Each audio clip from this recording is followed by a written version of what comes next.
Next! We lost our luggage. My left glove. She lost our kid. I lost just one memory. I've got a lot back there. What's yours about? I can't remember. It's my favorite memory and I lost it. If you can't remember what you lost, how am I supposed to find it?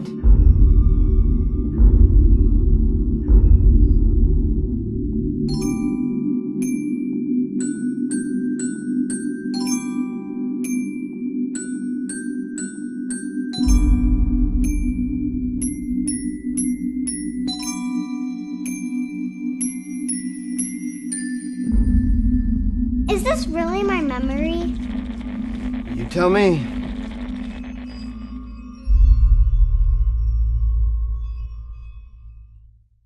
Hey, my name is Caleb Alexander Slane. I am the writer, director, and editor of The Lost and Found Shop. I just turned 21 right now, but I finished Lost and Found Shop when I was 19, shortly before turning 20. And the Lost and Found Shop is about a kind of bizarre store where you can buy a range of unusual merchandise. And when a little girl comes in and wants to find her memory that she lost, it becomes a problem because it's hard to find something if no one knows what that something is, and she forgot it. So what do you do? So it's kind of a catch-22. I wrote the film, but I want to be a little bit careful about this because in the credits there is an original story credit, original concept credit to a friend of mine. And he, about 9 months before I actually wrote it, we were just standing outside a coffee shop smoking, and he mentioned this idea for, what if there was a shop and there were lost things. And I think the best ideas kind of start that way. They just are kind of just a statement or an idea, and then it sits in the back of your mind for a while and just kind of matures. So about 9 months later, I wanted to write something, and I never forgot that idea that he had, and I got a hold of him and said, do you mind if I write this? And he was fine with it. So I took what he originally had, which was his original story was more focused on an older woman who lost a memory, but I thought it was more interesting for a child to lose a memory.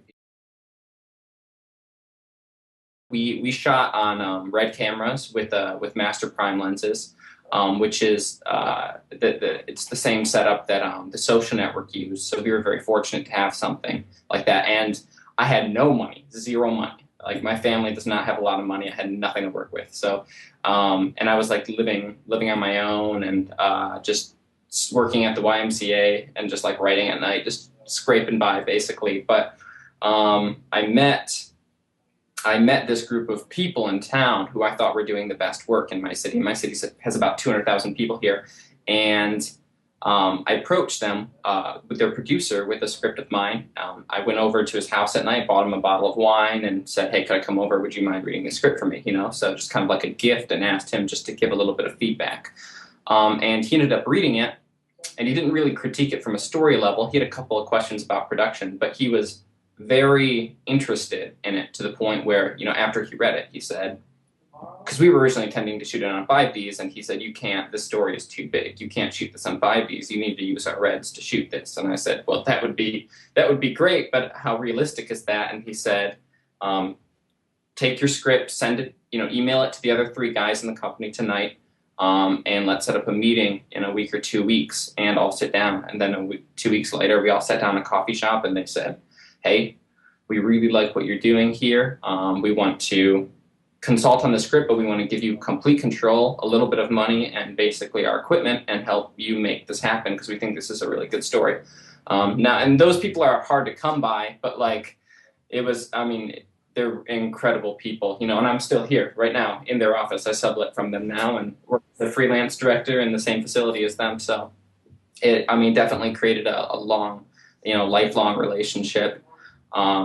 And also was a little bit neat too, because I wasn't just running everything myself. It put a lot of accountability to me. People were doing something very generous for me, and I wanted to do my absolute best. If it meant no sleep, no anything, just whatever it took to make it as good as I could possibly make it. I was fortunate enough to know a couple people, Joe Anderson, who was the shopkeeper, and Alana, who was the little girl. Both of them I had known previously Joe he's an incredible improv comedian and an actor, and he actually taught improv. He would come into my high school when I was in high school and teach improv, and so I just try to keep in touch with him, and always thought he was really talented. And then Alana, I had found her on an acting website about a year before shooting this, and we shot a commercial. You can actually see it on my Vimeo.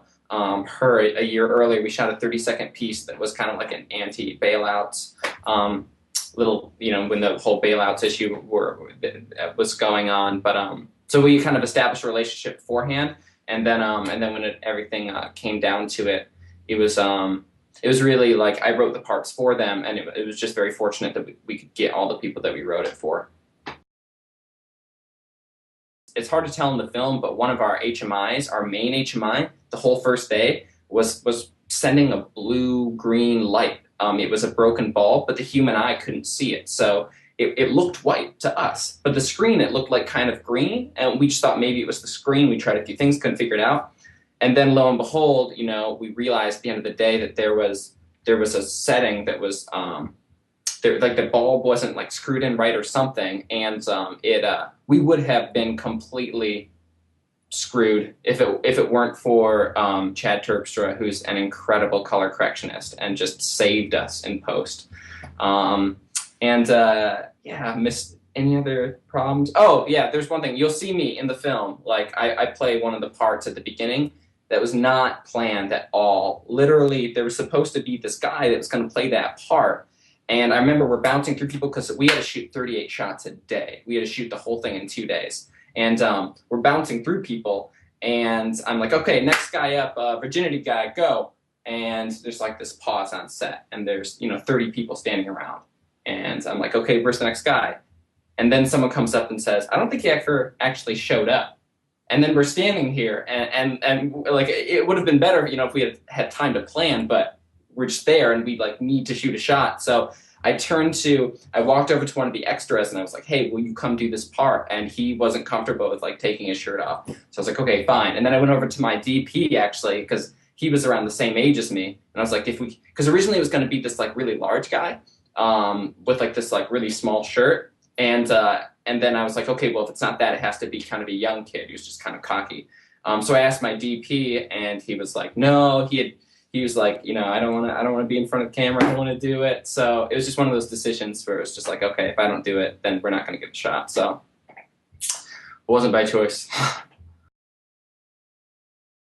Well, I think NFFTY was very encouraging. That was one of the most rewarding experiences so far, just to be around that many people and hear critical input, but also hear a lot of positive input, and just have that affirmation that that maybe you are telling stories that people want to hear. I think I've